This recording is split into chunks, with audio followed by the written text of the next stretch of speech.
one that I know you're a big fan of. Let's just get it on. Let's talk TVZ, bottom left side. One of the two plays that is represented by the beautiful, handsome man that is Coca, sponsoring these nerds. Hailing from France, it is MarineLord.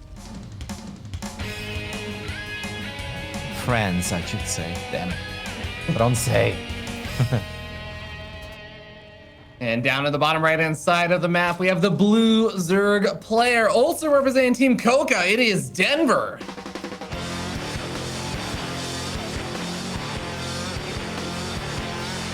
I like the posture of MarineLord in that camera shot.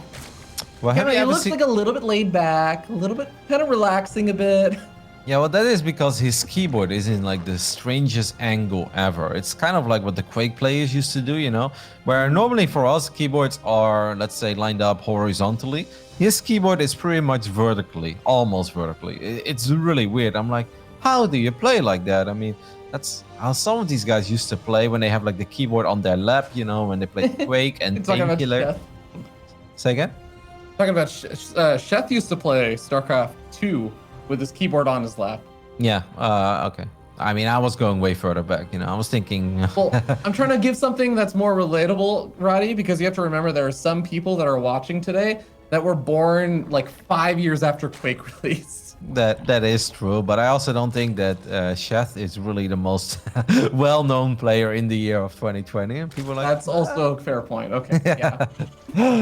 But yeah, it's really odd. If you guys ever are at a LAN where you see MarineLord play, just take a look at it. And like, I look at it and it stresses me out. I'm like, wow, I would literally not be able to click on anything. This is already a little bit different. Look at this. Opening up with the Reaper, but then building the second barracks at home. I have the feeling that this is going to be that 16 Marine drop into mech. Something that Utherma has done a couple times on this map. Yeah, it's also funny to me because there's no wall off whatsoever. The first barracks isn't even a part of the wall. So the reactor is going to just be built kind of far back. It's not going to matter too much though, because I mean, those Zerg players kind of expecting that anyways. So it's not like Denver's just going to be like, let me go for blind Zerglings, run in and cause all sorts of havoc. And even if he did, Reaper's already on this side of the map anyways. What was that drone? Yeah, the drone was glitching. It's really funny when it happens. But it's like, oh, and it's like sliding across the creep, and it's like, what? It just seems like a very over dramatic drone. I was like, oh no, I've been hit. Yeah. It's like walking away. It's like, I'm out of here. It's like sliding down. It's like, mate, it's a flat surface. Why are you sliding so much? But we'll keep a close eye on the build order of MarineLord. We do know that MarineLord loves mech. And I actually always feel that Denver is a little bit weaker against mech than he is against bio. But there is a tech lab as well. It could also just be Stim and then mech, but we'll see. I feel like MarineLord is somebody who definitely has something special prepared for us over here. Yeah, I'm looking forward to that, and I definitely agree with you on that. And yeah, like you said, Stim is going to be coming out. Honestly, I feel like I have seen not too many games of mech on Golden Wall, because I actually feel like, unfortunately, as much as I love this map, it does get vetoed like a fair bit. Not like as much as Submarine again, but it gets vetoed. And I feel like whenever I do see mech, the southern side versus the northern side of the map, I feel like just really gets abused versus those mech players a lot of the time. Yeah, the Reaper is in a lot of trouble, and the Reaper does go down, but Zergling speed was done, so it's not like that Reaper really could have been able to get much done. I mean, at this point, you can also say this looks like a very traditional 2-1-1 opening, just in a very odd way, because everything has been built in the back of MarineLord's main base. Denver sometimes does get a little bit greedy. I mentioned that game that we casted of him on this map, where I was just like, this is going to be a really epic TVZ. And I was like, nah, I don't think it's going to be, man. I think the Clem is just way too good. And then Clem made 60 Marines and Denver had like 0 Banelings. And he's like, oh, can I fight this with 3 Queens and 12 Zerglings? The answer was no. Spoiler alert, if you still want to watch that game. Hopefully he's a little more prepared this time. Yeah. Well, the Speed Overlord, while it doesn't actually get in and see the 2 barracks and the 1-1-1 setup, he does see quite a few Marines out there. I think maybe only 2 or 3 Marines are a bit further back. So probably has a decent idea of what's going to be coming his way. There's only really so many builds where you have this many Marines out so early on. Yep, Denver is going to send in an additional Overlord to really get the confirmation. Now we do see that Combat Shield is being researched as well, so my hopes, well, they were super wrong, guys. Nothing super weird is happening. This kind of just seems like a very old school traditional 2-1-1 opening. Denver does truly want to confirm it, because he also knows that Terran players do have a couple of weird openings up their sleeve. And he's like, nope, this all looks very standard. The only thing he doesn't know at this point, Fear Dragon, is where those two medevacs are heading. Yeah, and they're actually going to be really doing a nice job of circumventing a lot of the creep spread that is at the front. That third base on the north side doesn't have a lot of creep over there. Oh, is there actually an overlord over here? Oh, yes, this is going to get spotted at the last second of Denver. But that's still kind of bad, because look at where the queens are of Denver. Denver actually sent all of his queens into the main base. MarineLord is going to stim in, which is absolutely the right call. There are 0 banelings out on the map. The queens were so far out of position, and this is already a very decent start from MarineLord. He's going to be able to get quite a bit of damage on this hatchery. Gets another overlord as well. The fight against the Zerglings is actually going to go really well. Denver is in so much trouble. Yeah, the medevacs are also not even really getting damaged very much. A lot of the Marines are finally starting to go down over here. So those last two Marines do finally escape out of there alive. 6 drones killed, a handful of queens, a bunch of overlords, a lot of Zerglings, even a spore crawler. That was a fantastic bit of aggression there for MarineLord.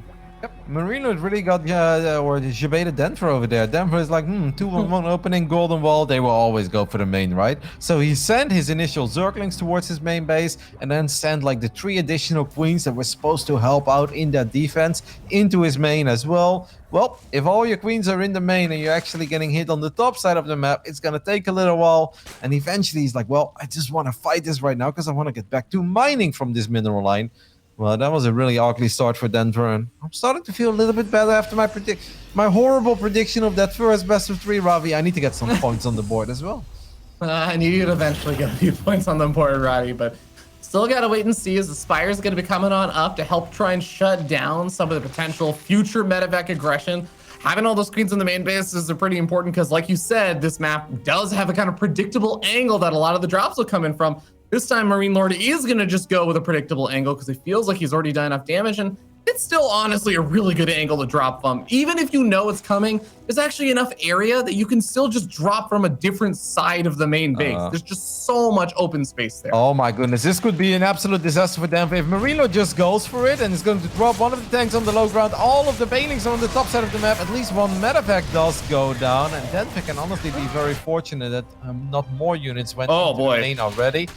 We do have a little run by the Zergling, run by into the gold mineral line. That's going to get quite a few SCVs. Yeah, I think it's actually a large enough army also to kill off some of the Marines and maybe the tank. No, some reinforcements are going to be arriving. Baneling's going to come rolling forward. There's no area to split backwards, but the siege tank gets a big volley off on a lot of those Banelings, going to force them back. Denver is holding on, and I mean, killing 9 workers, shutting down the gold base, which is the 3rd base right now for MarineLord. Definitely not too bad. He's holding on over here. Yep. Now baning speed has finished up as well. I honestly felt that MarineLord should have dropped on top of the ramp rather than where he's dropping right now, because all there was were like a couple of queens. The queens were definitely not going to shut down medevacs, and all the lings and banes were very far out of position. This tank is getting some decent value in though. Denver bleeding out a couple of mutas as well. Denver feeling confident enough to fire up 10 more drones while this is still going on. That's ambitious, but I do like it. Yeah, he's actually got a decently sized ground force. He's still been keeping those banelings alive. He's had a decent number of lings out that were trying to poke around for counterattacks. Hasn't been losing them though. Scan does clean up 2 of the creep tumors over here, so that should theoretically shut down some of the creep tumors, but it's actually the hatchery that's providing a majority of it inside the main base. Ooh, friendly fire from the tanks, gonna be getting a lot of the lings, but also a handful of the Marines getting a bit lower on hit points. That might get pushed back, and it's important he keeps us alive because he's trying to go for the 1-2 punch. He's trying to hit on the north side where Denver is already migrating his units to. Yep, man, MarineLord just needs to make sure he avoids the banelings, and the banelings got sent back into the main base, and that's going to allow the tanks to siege up here. He's going to throw down a scan as well to make sure he can see any of these lings and banes crashing in, and well, that's just going to be an incredibly easy pickoff for MarineLord.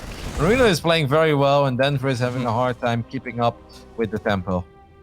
I absolutely agree. I'm actually really surprised because I saw the entire army of Denver heading up to that top right-hand base. But I guess, yeah, he just realized that that main base was still in a bit of danger. Now the mutas are going to have to get a lot of counter damage done. We're seeing Denver is on 0-0 versus, what is that, 2-1? And he's also down in supply right now. Some banelings do finally start to clean up a bit of that army, but the mutas are not getting the damage they need. Yeah, 1-1 is about to finish up for Denver, but I'm also afraid that it's just going to be a little bit too late. At this point, we've got 62 Marines out on the map. Now, obviously, if Denver gets some miraculous Baneling connections, then we still have a game on our hands. But at this point, it really does feel like this has all been MarineLord so far as he finds the Mutalisk in the center of the map as well. I mean, this is just starting to feel like a disastrous game for Denver. This is turning into one of those games, Kev, where I feel like the damage is not going to just be losing a game. It's going to be doing the mental damage here. MarineLord dominates in game number 1 and sets himself up for a very, very potential strong game number 2. Oh, Lord. Yep. Now, obviously, this did all start off with a 2-on-1 opening that just got way more damage done, and the 2-on-1 is supposed to get done in the year 2020. These are two players that are very evenly skilled. Some days MarineLord will win, some days Denver could win. So it's incredibly important that your build order gets off the right foot. Well, Denver just misread it. He's like, he's going to drop the main. So he sent almost all of his defenses into the main base. He gets hit on the top side. And from that point on, you're playing catch up. And every single time you're close to stabilizing, there's still that annoying tank on the other side of the back door. At first, I felt that maybe MarineLord should have dropped on top of the ramp. But after seeing how long he kept that drop alive and how many pickoffs he really got out of that tank that was so safely positioned, I was like, I actually kind of like the way MarineLord played it. Maybe this was the much better way to do it. Yeah, definitely taking advantage of the standards that you would end up seeing on the map with the drop angles and stuff, and still finding the opportunity to abuse that kind of more typical location you'd see the drops coming in from. I still feel like there's just a lot of momentum that's going to be coming in MarineLord's way. So I'm hoping that Denver is not going to feel too off his game after that last one, because, you know, it's one of those odd things I feel like in competition where sometimes if you just get bopped really quickly in a game, it actually is a lot better than just having the long game where just it feels like time after time after time things are going. Yeah, I mean, obviously they're playing for $125. Every single series is important because all of these groups, they look pretty damn competitive. And this one as well, where it's like you just don't really know where to place these guys in such a big group, because this is a group that also has Hero Marine. It also has Elaser, I believe, right? I'm not wrong. Elaser, Hero Marine, and Euthermal. Yes, I mean, like, that's obvious. And it's even sort of, I mean, you cannot count sort of out either, even though sort of has been having so many issues to even qualify for this tournament that we'd like to put him maybe a little bit below some of these other guys. But this is already an important series, so you don't want to tap out the moment that 60 Marines just do way too much damage in the beginning of the game. You're like, nope, maybe I can bring it back. But on the other end, it does become mentally a little bit tougher, where it's like, it feels like you're really getting beat up, like round after round, rather than that one knockout punch. And all right, let's reset and get it over with. All right, we're moving into round number 2, though, as we go on to Death Aura. A bit easier of a map to deal with those kind of drop plays compared to Golden Wall. We're going to be starting down here in the bottom right-hand corner of the map. Top of the red Terran player sitting up 1-0. He is MarineLord.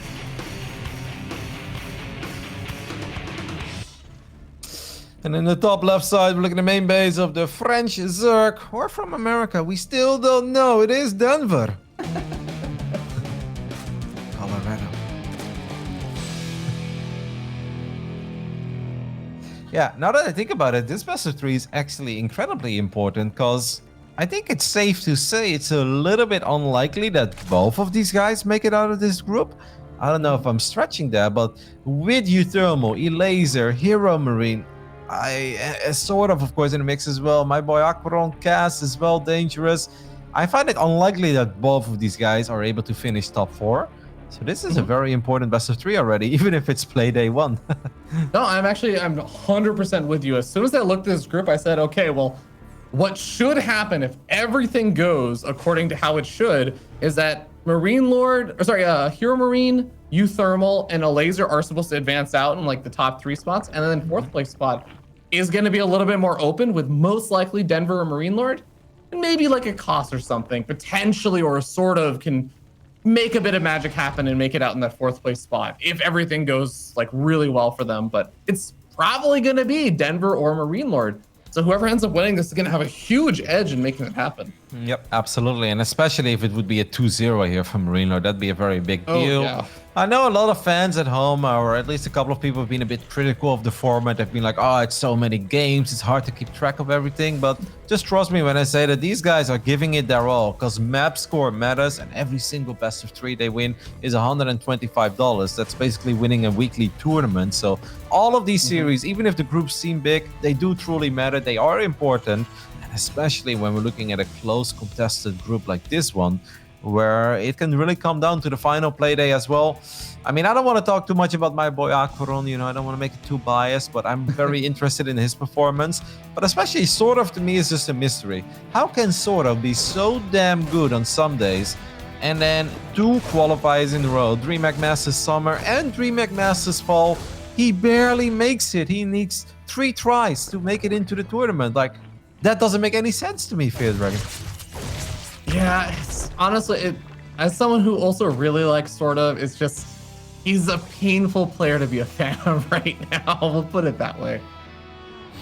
All right, so Marino's going to switch things up, and he's going for a triple CC opening in game 2, and it's not a double Rex opening. Of course, it's just a single barracks into that factory. Once again, having rather interesting building placement, but it seems like he just wants to get that depot wall off going on the top of his natural ramp. I don't think it'll be an issue, Kev, but I'm a little worried that some units are going to get walled in over there, because he's building the barracks on the right-hand side, and with that rally in, I'm pretty sure Marines will come out between the tech lab, the reactor, the factory, and the barracks. Yes, at the moment, I think you're absolutely right, but I think if you live one of the buildings, do you think they'll still be stuck? No, right? Then they can just get up. I guess because the factory is going to move, right? You're not going to leave the reactor on the factory usually. Only 2 Hellions so far from MarineLord, who did build a second barracks before a starport here. Maybe that's just to be a little bit safer because he is playing triple CC. Interesting. I wonder if he's going to go super YOLO with these units, because these are the only 2 Hellions he's made. MarineLord is definitely throwing a couple of curveballs at Denver, because we don't have Fog of War, and I'm kind of wondering, like, it's all just a little bit different than the way I normally see it. I wonder what's going through Denver's mind right now. Well, so far, it looks like he's just going to be pumping out a lot of those drones and getting out the Baneling Nest. I'm so glad he floated that factory a little bit further away, so he's not going to be creating the full wall. The barracks should allow these units to get out just okay. Reactor on the factory. Okay, yeah, it's not going to be like a tech lab or something. I'm still like a little bit paranoid when I see a Terran player go for those kind of weird walls with their buildings, because I'm like, is the tank going to get stuck over there? We'll see, but not going to be an issue for now. Well, did we have well, I guess we had like 1 or 2 tanks last game, but I don't think, yeah, okay, I guess we had a tank on the back door and we had 1 tank in the center, but it really does feel that MarineLord just thinks that maybe Denver is very greedy, and Denver likes to rush into 4 bases, double upgrades, or very few banelings, and he can maybe find some openings with a lot of Marines early on, because it does really feel that the emphasis is on Marine production more than anything else really in this game. Yeah, finally, for once, living up to his name. You were talking about how he is a bit more well-known for going for a lot of mech builds and everything, but he's actually living up to the MarineLord name. He's trying to overtake your Marine there, but a handful of Banelings are finally being made over here for Denver now that Baneling Nest is finished on up. Lair is getting closer and closer to finishing, so expecting that Baneling speed to also be on the way shortly. Denver not going to have to deal with too many Marines just yet, as they're not really moving out. They're still, I believe, waiting for those medevacs, and there are the medevacs. Finally, we're going to see that load up. Yep, there they go. And there are only 4 safety banelings on the map right now for Denver. It is really important that maybe these Zerglings can spot the medevacs. No, oh my Denver. God, are you kidding me? Denver missed that, guys. And all of his units right now are out on the map. So if those 2 medevacs fly into the main, which they will, I mean, sure, a little Zergling counterattack can potentially get a little bit of damage done, as most of the Marines are out of position. So I do like this move by Denver, but there are Marines to keep MarineLord safe. Let's take a look at the main base, what's happening. All we've got are those 4 banelings, but that's going to be enough for now. Yeah, gonna build the zone out the Marines for a little bit, but now the low ground area is also gonna be a problem. The Queen's gonna be making their way over. The Lings look like they all get, for the most part, cleaned up. Queen's buying a lot of time over here with some transfuses, absorbing the damage versus those Marines, and it looks like the Marines are actually not gonna feel confident going back to the main base. They're gonna unload down over here on the southern side. Yeah. Kind of weird trades. I feel like neither one of the players actually got as much damage as they wanted to with those attacks. I think in the end it's okay for MarineLord because he only lost 3 SCVs and Denver has been forced to produce a lot of additional Zerglings. His economy isn't like the greatest at this point, 66 rounds. So I think MarineLord is okay with it. It could have been a little bit better if the Marine positioning was better. Is he on point? Yes, he is. He picks those up in time. I feel like we're going to have another big upgrade lead in this game for MarineLord as well. And I just hope for Denver that somewhere in this game he can get a little victory on the point, a Baneling connection, a Zergling run by, just anything that slows MarineLord down. Otherwise, we're going to have another 2-2 scenario for those bio units against 1-1 for the Link Bane, and MarineLord's control so far has been on point. Absolutely. And if all those mutas are finally going to be popping on out after a decent number of banelings were made, only 6 mutas are going to be able to be added on initially, with a few more going to be following things up. As this move out happens, there is a big Ling counter swing on the other side of the map. A depot gets raised in time. This command center, unlikely to finish. Yep, no armor, of course, on that building. Wow, he really wanted to get as many Zerglings as possible. And in the end, Denver gets the cancel, but obviously it wasn't free, as pretty much every single Zergling went down in the process. MarineLord is now building 1 Hellion. That's really interesting. I'm gonna assume that that's the little misclick, as he's getting adventurous with his units as well. But look how hard it is for Denver to get anything done on the other side of the map so far. Like, the mutas have just been chilling at home. That's not really where mutas want to be, right? Yeah, it seems like maybe he's just preparing to deal with some drops and stuff coming on in, especially over like that dead airspace beneath his main base. But now the mutas are finally going to feel comfortable as he's got enough units in enough positions. He's going to move across the tower. Get the sensor tower. Whoop. Yep. No. Okay, well, that's a nice pickup. Fonka is losing his mind right now. Fonka's like, they're so expensive. The sensor towers are so expensive, brother. You don't get it. I'm like, oh. I don't know, Kev. I saw someone versus Nice earlier today making a sensor tower in the middle of the map. Seems like it's not too bad of a thing. I think that's really smart. I mean, those things are amazing. That's not how MarineLord and Big felt about it, but we got more mutas coming out as well. But it looks like Denver finally has a large enough army with enough banelings being added on now that he's going to feel a little bit more confident, potentially getting more aggressive with more than just a handful of mutas poking and prodding. He's going to find the opportunity, though. Yeah, MarineLord is on double factory now, which is really cool. He's researching drilling claws and he's getting a Thor as well. Denver is going to start his 2-2 upgrades, but obviously he's a full cycle of upgrades behind. And that is just the one thing that scares me a little bit, but he does have a good economy. 84 drones at this point is close to maxing out. This is kind of where you want to start trading out a little bit, roll a couple of banelings into that Marine army every now and then. Maybe even set up a couple of baneling traps, because we do have Burrow being researched. Definitely wouldn't hate that. Losing some of the overlords is a bit painful, but thankfully it's not going to immediately supply block him in a meaningful way since he's already maxed out at this point. Doesn't really need to make a whole lot of units right now. That's trying to get those overlords finished up. This is a tough position to be set up in, but it also means that there's going to be huge surround potential. Drop going to be coming into the main base at the exact same time. So this is MarineLord's 1-2 punch. Distract him on the left and hit him hard with the right.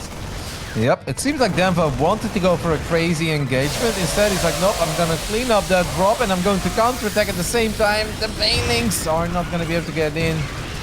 He's like, no, I don't want to waste my banes on depots. I want to get SCVs. I can get SCVs. Gets a couple in the end, but 8 drones as well went down in the main base. And now MarineLord does still have that incredibly scary position, pretty close to the majority of the bases of Denver. Yeah, a very, very well set up position. Well, the mutas are going to be able to move in. There's a Thor over here. Oh my god, the Widow Mine is also almost off of cooldown.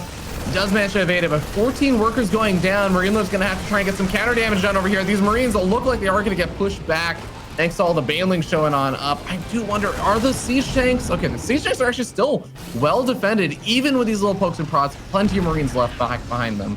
Yeah, I do like the patience that Denver is displaying here. I would have been so tempted to already engage a couple of times, but he's like, no, he's like, it's not that close yet. It's scary, but this is not the worst case scenario. Now the mutas are going to find a couple of units by themselves as well. And sure, MarineLord is getting closer, but MarineLord is not really yet where he wants to be or where he should be if he really wants to bring the pain train to Denver. Yeah, there's a single Thor over there, but look at how weakened it already is. I actually feel like the mutas, yeah, they can just almost dive in on, baited into the Widow Mine, though. That's not a bad little snipe off there for MarineLord. Softens up a lot of the mutas, but loses the medevacs. Oh, that's definitely not the way he wanted to go in the end, though. Nope. I love the way that Denver's been handling this. I'm very impressed. I feel like it's so easy to panic and take an ugly fight up the ramp near those rocks. Think like, oh, I'm coming in from multiple angles. Yeah, but you're still going off creep up a ramp.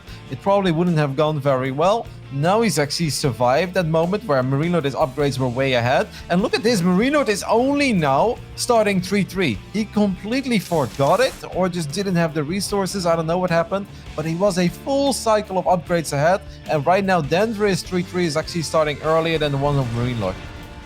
Yeah, I mean, it really, I think, goes back to what you were saying, where Denver was just showing so much patience, and it felt like MarineLord maybe was just expecting, yeah, I'm going to be able to snipe off this base or get some real damage done there with that big setup that's still there, but not starting up the 3-3 is definitely going to hurt because he could have had that continued advantage there. Now we end up seeing a lot of Lings getting ready to surround that army over on that center side while the Banelings come rolling on in. Looks like they're not going to be able to find too many of the SCVs, but I don't think this is enough to actually kill off a planetary. Nope, but I mean, if you've got 2,000 minerals, 700 gas in the bank, you're maxed out. I don't hate these attempts, even if they don't always work out. I mean, MarineLord right now is playing a dangerous game because he is stepping on creep with so many Marines. There are quite a few Banelings here. Can he pick up the Marines in time? The answer is yes. We have another epic fight on the bottom left side, but once again, it's on creep. Banelings getting some really good connections here, and that's going to be a victory for Denver as well. Man, Denver is playing some great StarCraft here in Game 2. He really is shutting things down on the top right-hand side, using his opponent's Widow Mines a bit against them. We start to see that Denver is crawling ahead in that supply, about 30 to 40 supply up now, continuing to deny this. First, a couple of Ultras are starting to pop on out, and Chitin is plating it just now finishes up. He's finally going to be able to break through this entrenched position that's been here for the past 7 minutes or so of the game. And after that set broken, it feels like now Denver's gonna have the opportunity to move forward and start putting some pressure on. Yeah, you do still have to respect MarineLord his chances in this game because now his 3-3 upgrades are going to finish up soon as well. And he did establish a 5-base economy. Like if MLord was still stuck on 4 bases, it'd be like, all right, wrap it up. This game is over. We've got Ultras. You know, taking fights off creep is still going to be a little bit difficult, even though we do have a lot of Ultras out.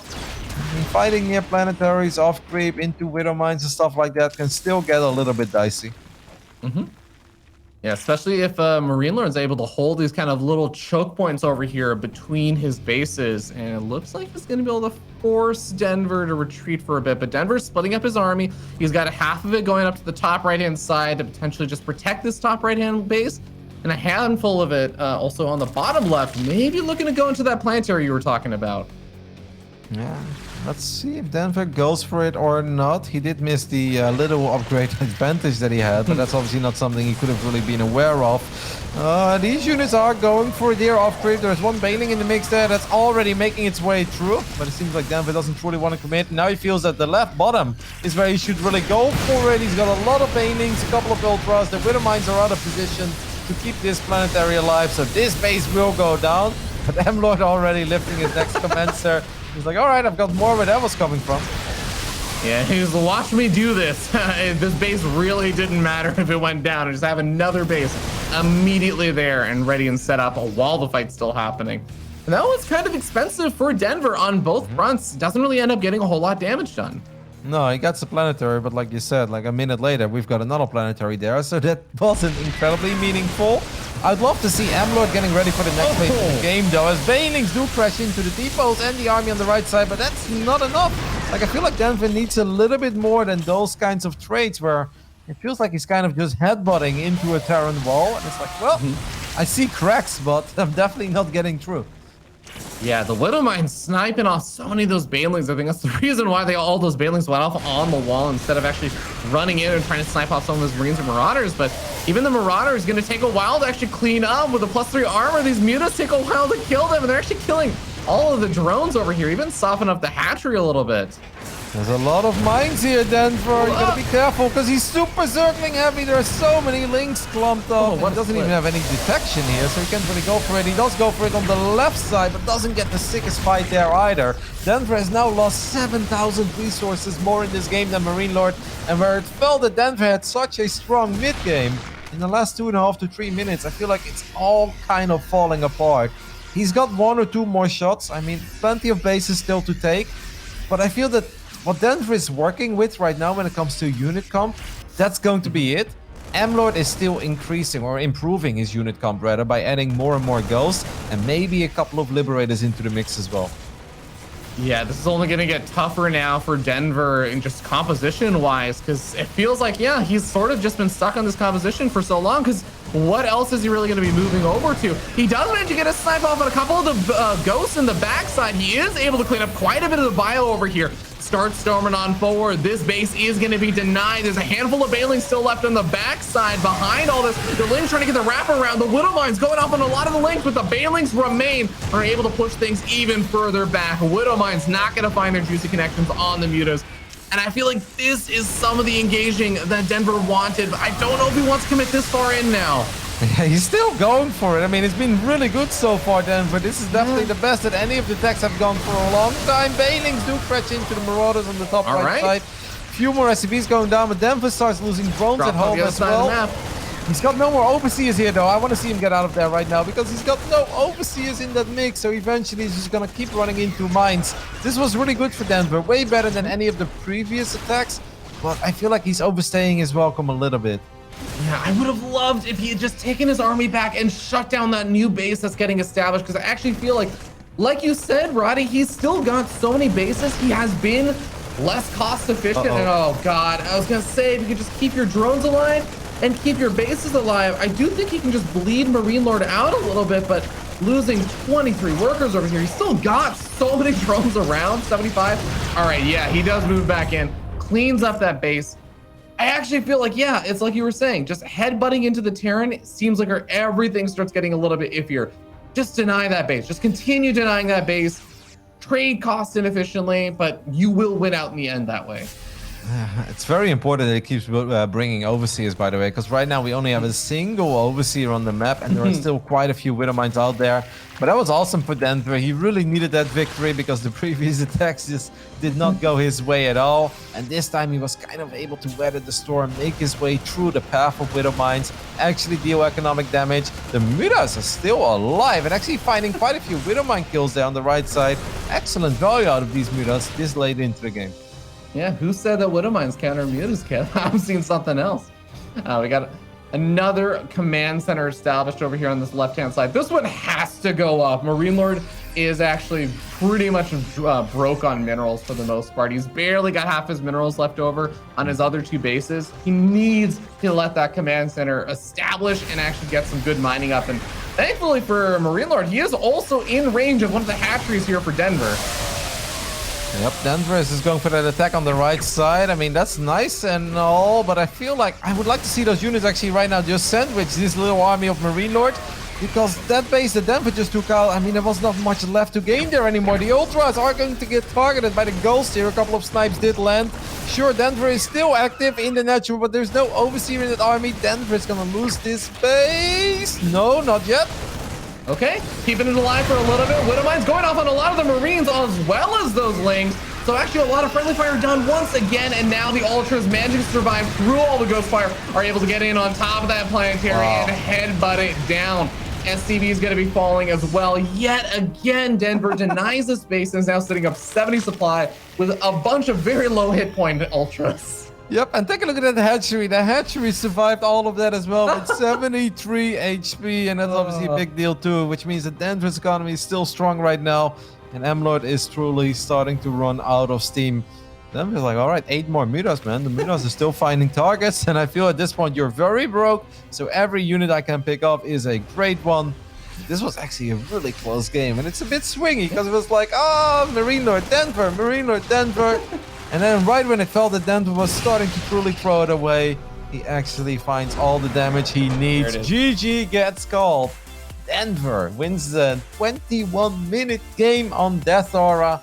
That was awesome. That just leaves me hungry for more, Fear Dragon. You know, it also leaves me hungry for more, Kev. But you know what? We're going to have to wait a little bit. We're going to give these players a tiny bit of time to recollect themselves after that game. Before we go to game number 3, we'll see you guys in just a few short minutes.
tied-up series, and we're moving into game number 3 here between MarineLord and Denver. Only one of these Frenchies is going to be able to claim victory in this best-of-3 series that could honestly set the pace for who is going to be more likely to advance out of this group. Moving on to Ice and Chrome. Roddy, how you feeling about this one? Mechie? Maybe? Yeah. I feel like we've seen a couple of epic mech games on this map, but I don't know, that previous game with Bio was damn awesome. I really liked the way that MarineLord played early on, but I absolutely love the patience that Denver displayed, and it's such a strong early mid game, which is something that we know he's capable of. I do think a lot of Terrans will be looking at the games like, oh, MarineLord lost because we got his upgrades. He was a full upgrade cycle ahead. Definitely a very big deal, but it's a little bit boring to harp on that for the last like 12 minutes of that game. So overall, it was a very exciting back and forth game where at first it was like Denver's looking so strong, and then I was like, oh no, Denver is getting stuck in his old ways and he just keeps headbutting into a Terran wall that won't crack. But then eventually, when you're close to giving up, he got the job done. So I don't know how I feel about this map in particular. I just hope we see more of game 2 because that was awesome. Top right side, one of the players of Team Cup, Kokas, and then like Authentic Pepite or something. I don't know. I don't speak French, guys. It is Denver.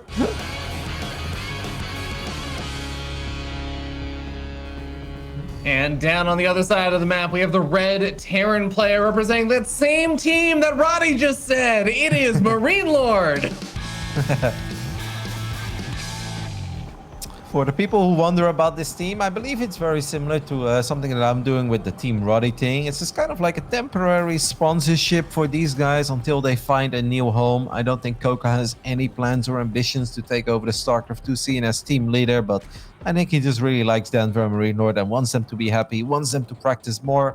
So I think he's just giving them a temporary home until they find something else. I think that's really awesome. Shout out to Coca for being a passion lord of this scene. Well, yeah, you know, Roddy, with all these casters just being paid so much money all the time, it just Observers, feels man. like they're looking for ways to burn it, basically. So I feel like Kokas is swimming in that observer money, man. Like, I've seen what those observers get paid. Like, I don't want to confirm this, but I do believe that Mapu gets multiple Twixes during a Home Story Cup. Not one Twix, but actually quite a few of them. So I think observing is the place to be right now. yeah, I heard also that at some of these events, like as an observer, we actually do give them like 4-minute breaks between the series when they have to observe the entire day. So I'm just saying, like, we got a 3-minute break during that last between game 2 and game 3. Absolutely. And I don't want to spill like all the secrets, but guys at home, every now and then we do let observers in the green room as well at events, and we even allow them a monster from one of our fridges. Obviously, one it is, because we don't want to be out of monster, but we even give them a monster. So these observers, they have it pretty good if you ask me. Yeah, not too bad. Of course, we do end up having a pretty normal opening so far, but I just want to know this. It's not even super noteworthy because it's noteworthy because it's not unnoteworthy, if that makes any sense. It's a normal wall. It's a normal wall for MarineLord. This is the only game he's actually just not trying to hide his buildings back in the corner. Now, that could have just been one big mind game, because obviously when we think of MarineLord, do we think proxies? Like, yeah, every now and then we absolutely do think of proxies. Like, he likes to proxy barracks and go for a good old 2-rex, 3-rex opening. So maybe he built his buildings just a little bit further back, kind of the same as how they mind game in Terran versus Protoss, where if Protoss players don't see that first barracks where it's supposed to be, they're like, oh no, something weird happening. Maybe he was hoping that Denver would just check the ramp and Denver would like go for all-out panic. It's like, oh my god, I'm getting proxied. Well, he wasn't getting proxied. A fusion core! 3 minutes and 26 seconds into the game. I love it. Okay. Well, I'm pretty sure we're going to be seeing Tech Lab coming down on that starport. So it's not going to be in the proxy shenanigans, but it is going to be a very, very quick air unit showing up inside of Denver's main or natural expansion. Well, usually this is also going to be accompanied either by a decent number of Hellions also, or a handful of Marines that are also poking in at the front instead.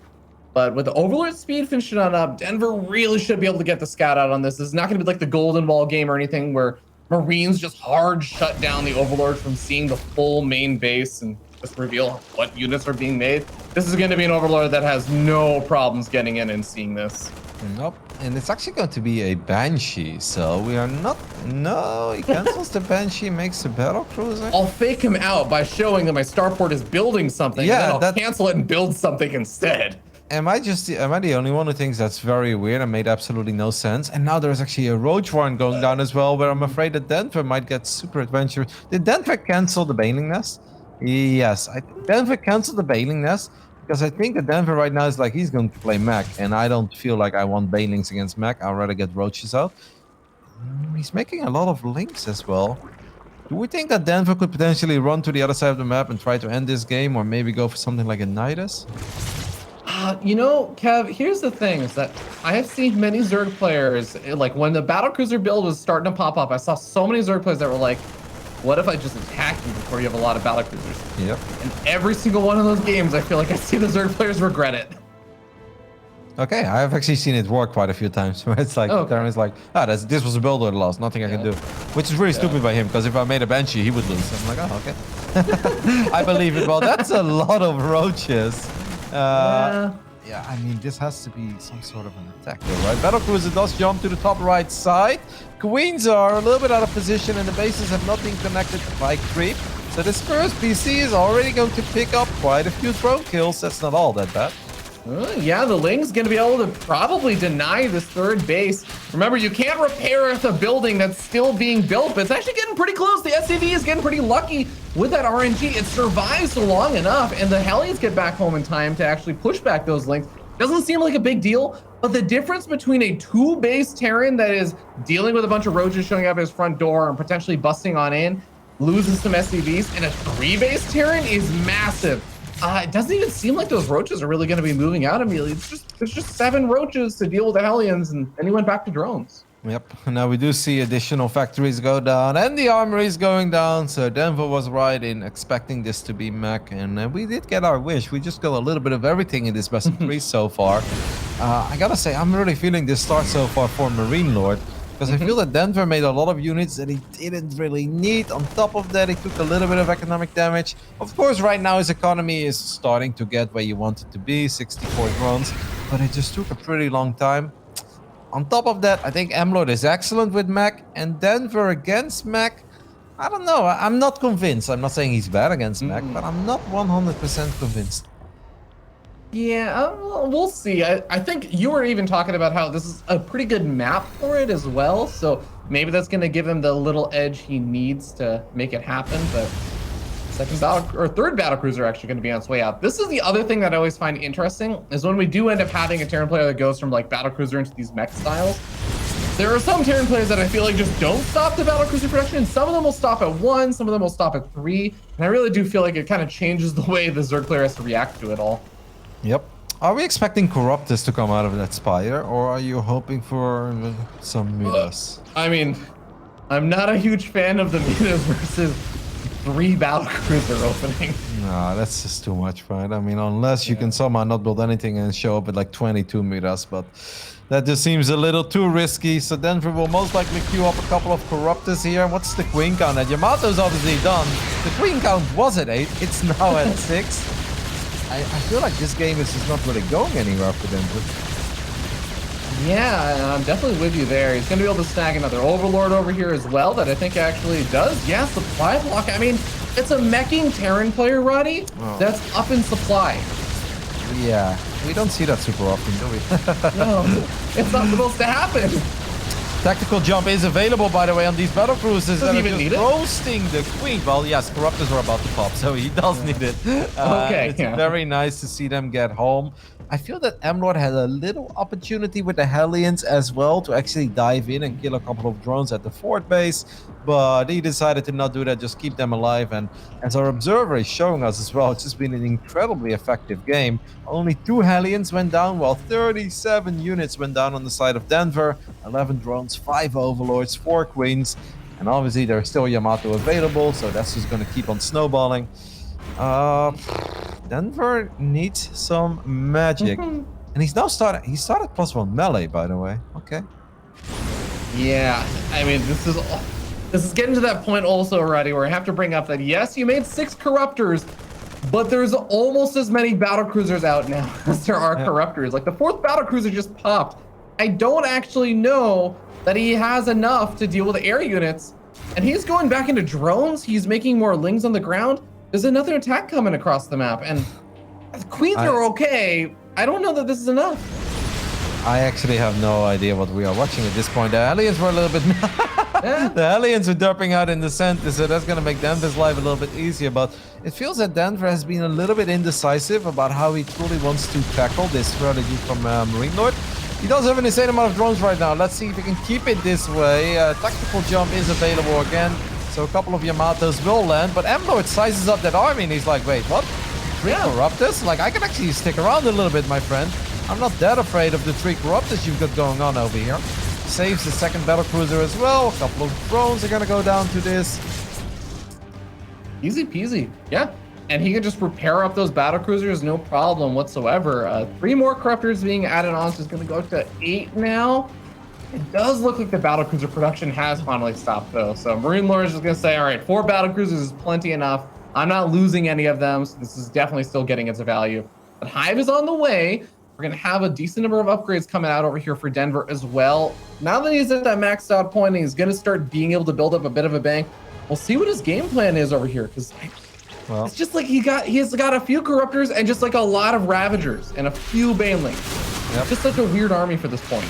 And because of its incredibly high drone count at this point, 94, it does really feel that this is the kind of army that needs to be crashing into those mineral lines non-stop, trading out, keeping MarineLord at home, because his army supply is smaller, and on top of that, it's weaker. It's simply straight up weaker. He's working with like the most basic units there are, while MLord is working with a pretty advanced army, battle cruisers, a couple of tanks. We've got 10 Cyclones out on the map right now, where Macfield Accelerator is about to finish up as well. Like, Denver needs to be out, he needs to be dealing damage, he needs to be in the face of MarineLord, and he's nowhere near doing that. So yes, he's close to maxing out, but what does that really mean over here, Pedro? Yeah, even the missile turret's going to push back the Corruptors that maybe had an opportunity to caustic spray down a command center or something, but that's going to get denied. We end up seeing the mech army with those Cyclones being added in. Now they can start picking away at any Queens or Corruptors that get a little too far forward.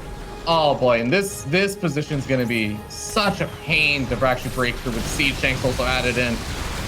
Well, Denver is going for it with 22 Banelings, which isn't even the craziest amount, but they do actually manage to be able to connect to the majority of the Hellbat. So all of this is actually going quite decent. The only issue I'd say is that there might not be enough anti-air, but that went a lot better for Denver than I expected it to be.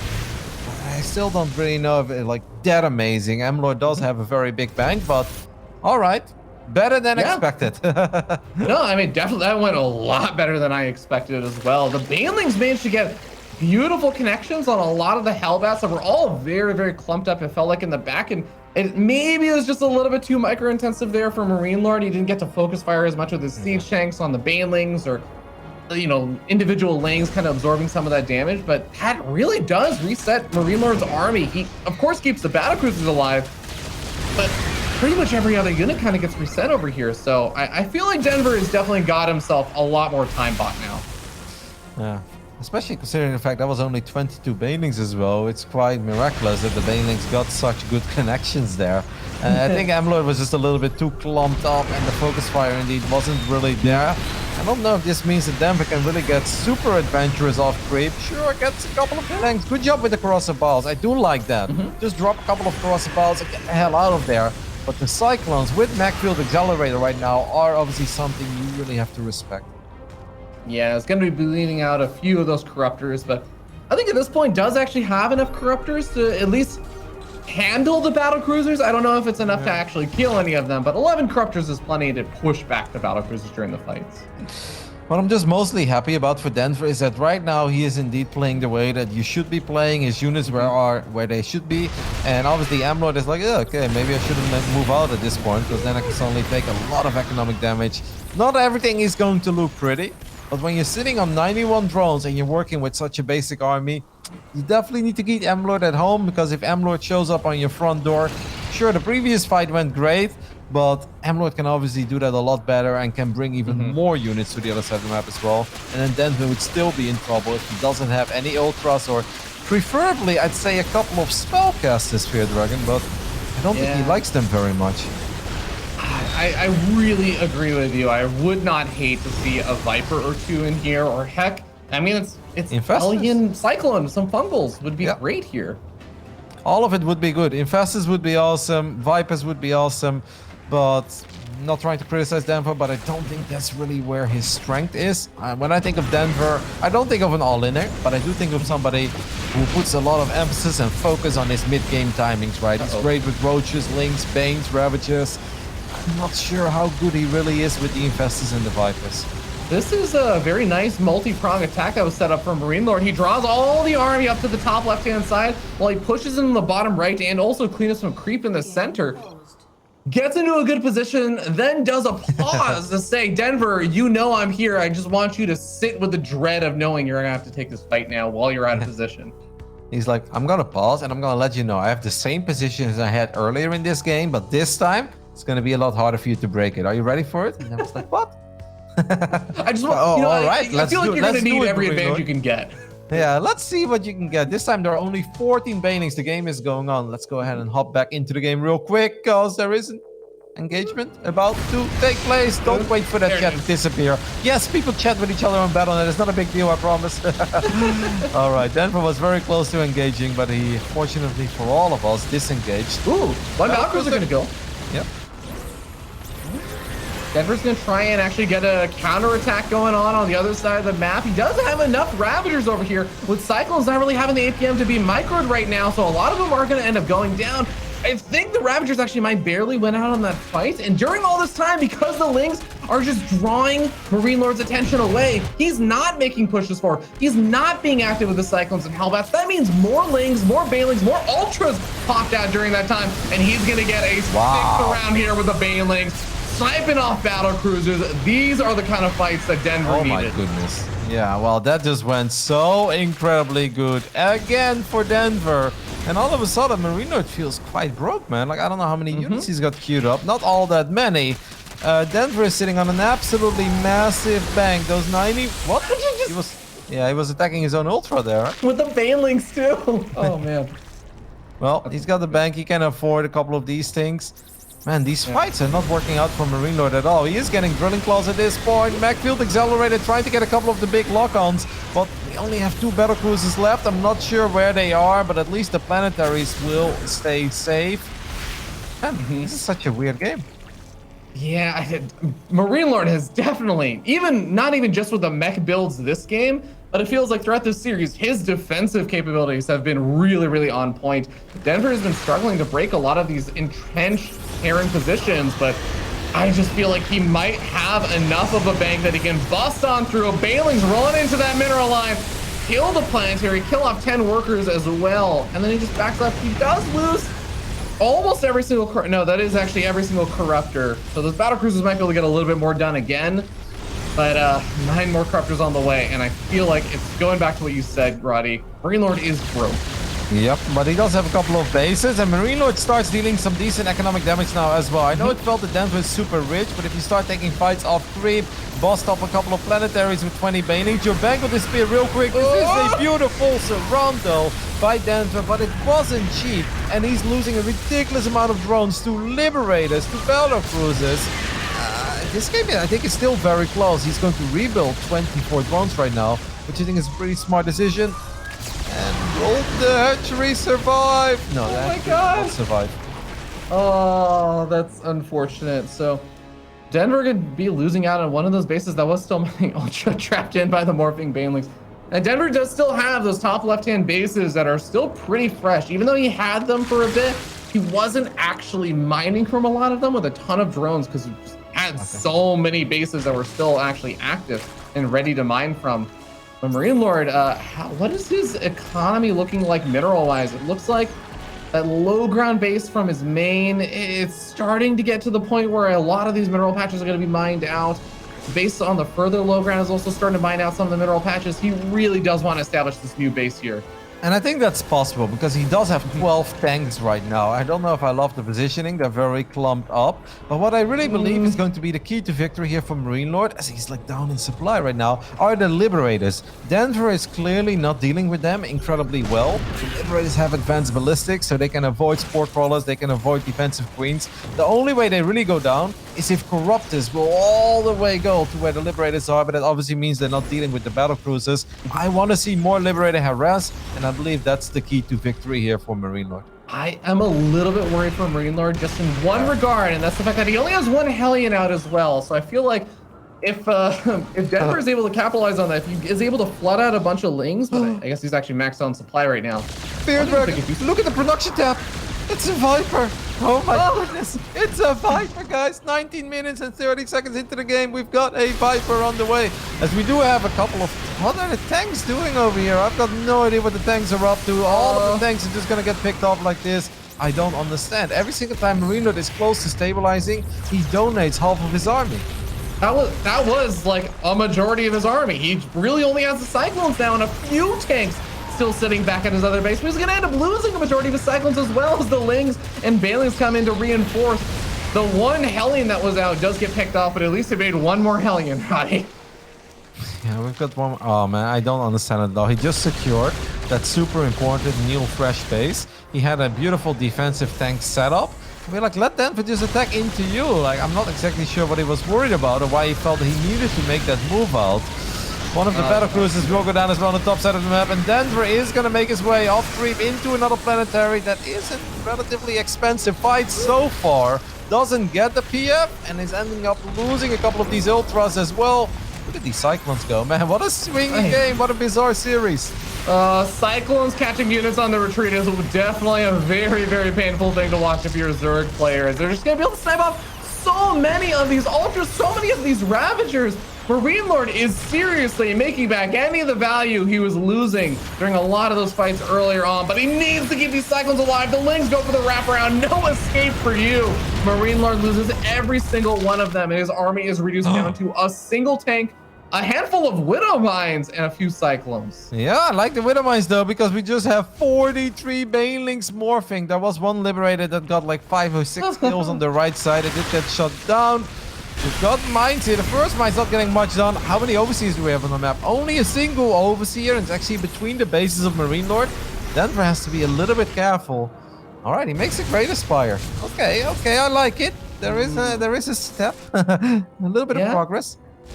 You know, I actually, you know, just with the army that I feel like Denver has, I really wouldn't hate something like a nice one, especially with that overseer sitting in between the main base and that low ground base. But for now, it looks like he's going to be a bit preoccupied anyways, trying to get up some of these bases. Poor Ultra just pop out in the middle of all of the Cyclones. But here we go. Denver is storming through with all the Banelings. The Widow Mines are not here and not around to help defend this base. Planetary Fortress is going to go down. Denver's going to retreat. And this time, he's not going to get chased back across the map by the Cyclones. They're actually on the other side of the map right now. Yep, Marine has to be very careful. You can't afford to be losing these Cyclones at this point. Good job at Denver, obviously taking care of that base. It felt that if the mines were in a slightly better position, or maybe MarineLord had a few more units positioned defensively, I think MLord could have maybe kept that base alive. But Denver gets that super important kill he was looking for. MarineLord needs to scan. He can't land his orbital command. Wait, how many orbitals? He has 7 orbitals. He definitely has a scan available. Well, you know, some of them, they just drop mules non-stop. Denver still with the supply lead. And obviously now with the Great Aspire. Yeah, I mean, Great Aspire could be great. We still have a couple of attempts of Liberator harass, but now it's mostly just like one Liberator at a time while there's nothing happening. I'd love to see that while he's being active with the Cyclones, with the Hellions. This is still close. Like, I know that Denver has been in the supply lead for a very long time, and he has been out mining MarineLord for pretty much, well, the last 10-15 minutes, if not more. But I still believe that Denver is one very bad fight away from still losing this game.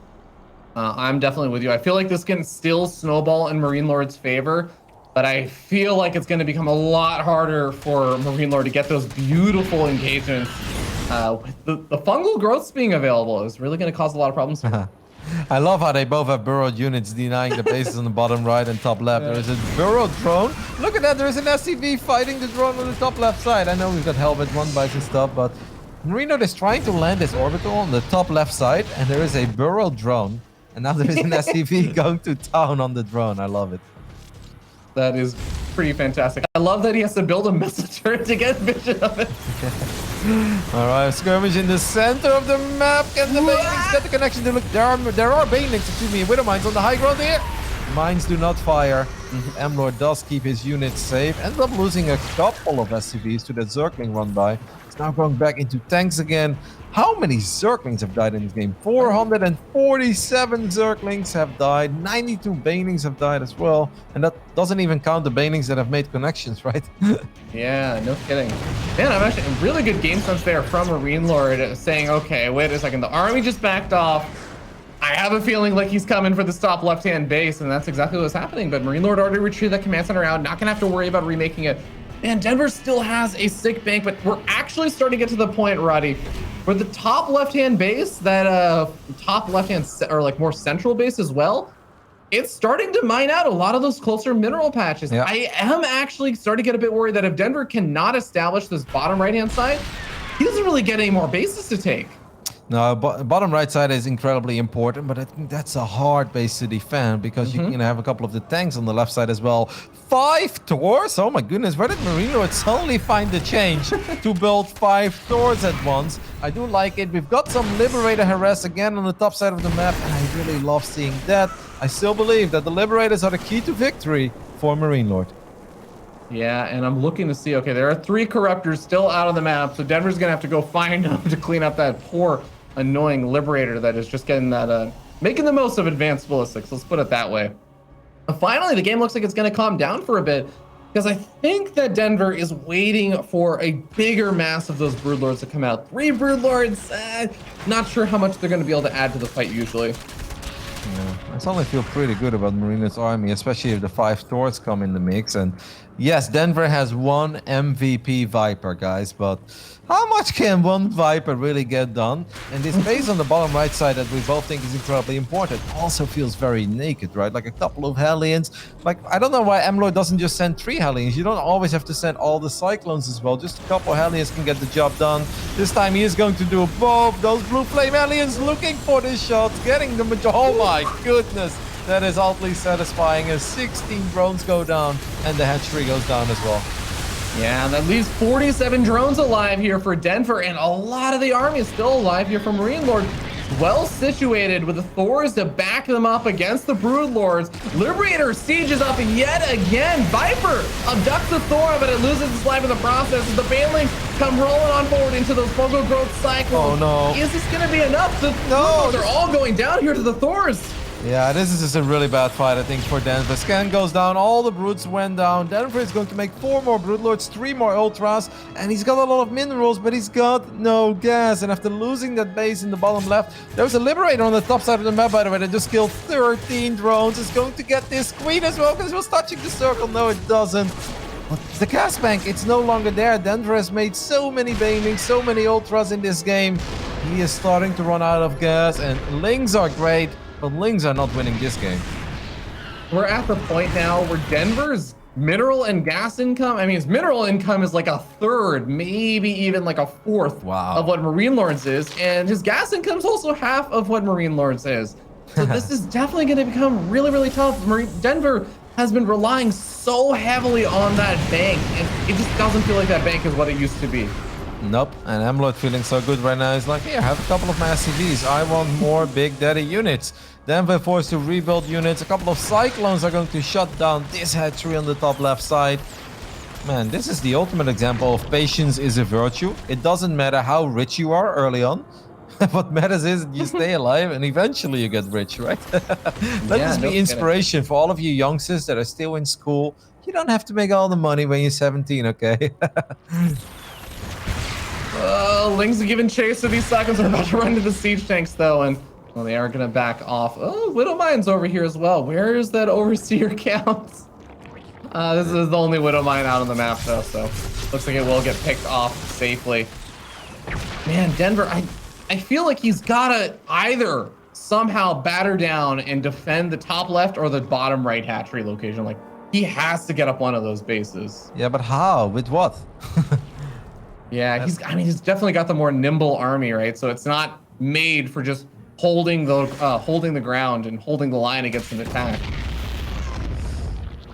I really like the way that MarineLord has played this. At one point, I thought he was dead. I really thought, okay, I was like, that's it, man. Like, he's down 60 supply, a couple of Hellions and Cyclones who are still out on the map.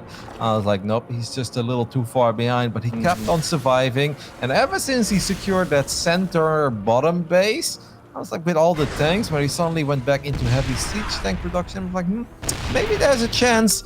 And out of nowhere, he suddenly found the money to get like a monstrous army. He started to get some good economic damage done on the other side of the map as well. And now it really just feels that he can't lose this game, even though Denver is still close to maxing out. But Denver is just not a star with these kinds of armies. Well, Denver Corrosive Vials, most of his overseer, he only has one overseer left, and even that one is down to the red because of his Corrosive Vials. So that's going to be a bit painful.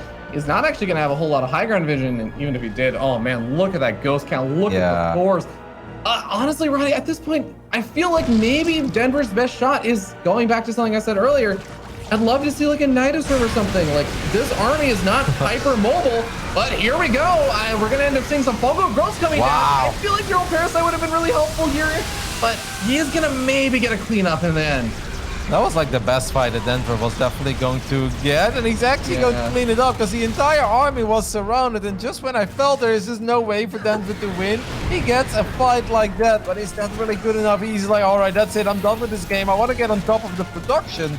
Is there hope here? He's got a couple of Broodlords left that are flying into missile turrets. What's the anti-air? One Cyclone, one Liberator. There are 7 Thors in production. A couple of tanks are getting big shots off. Denver just wants to end this game. He's like, if I just kill every single unit in all of your production facilities, can I win?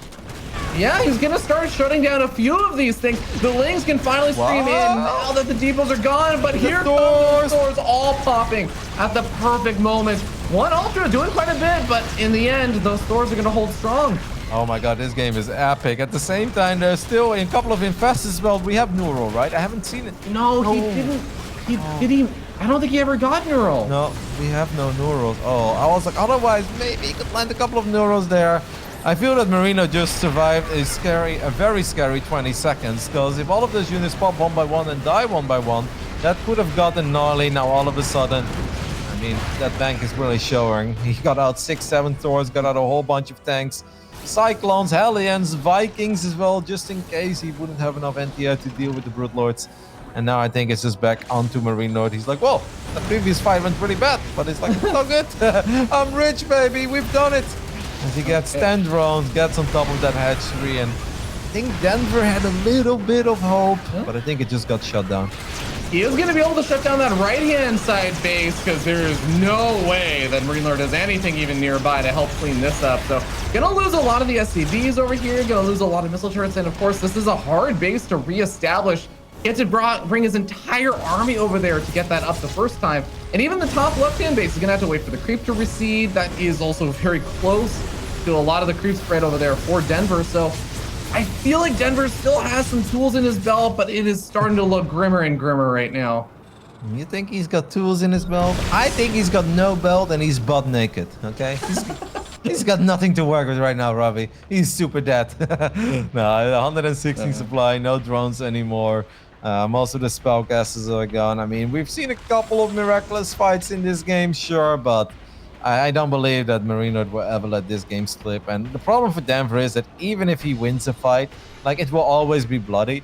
He will lose the majority of his units, and at this point, he just doesn't have the economy anymore to replace anything that he loses. So I think that this is officially the beginning of the end, but it was an absolutely awesome best of 3.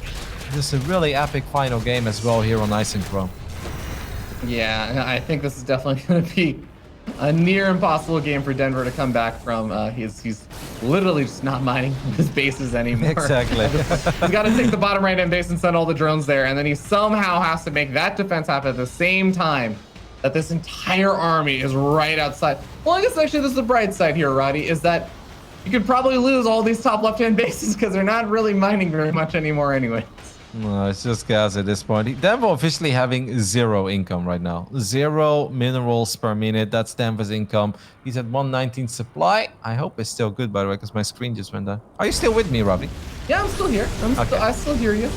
All right, that's good, because I see there's something going wrong on my right monitor, but as long as you can hear me, I'm just going to assume everything is fine. Yeah, everything's good, but Denver are gonna try and reestablish his base. The drones are gonna get roasted and toasted here by Hellions. Oh my god, these are not units Denver can actually replace. And I don't mean that like in a joking sense or like a vague sense. I actually mean he literally has 10 minerals. He physically cannot replace them right now. Imagine if he loses all of his drones, then he can never build anything again. He'd be stuck forever. Because he doesn't have enough money for a drone at this point. We've had nukes on the way as well. I feel at this point, MarineLord is starting to turn Denver into content, as Hero Marine would call it.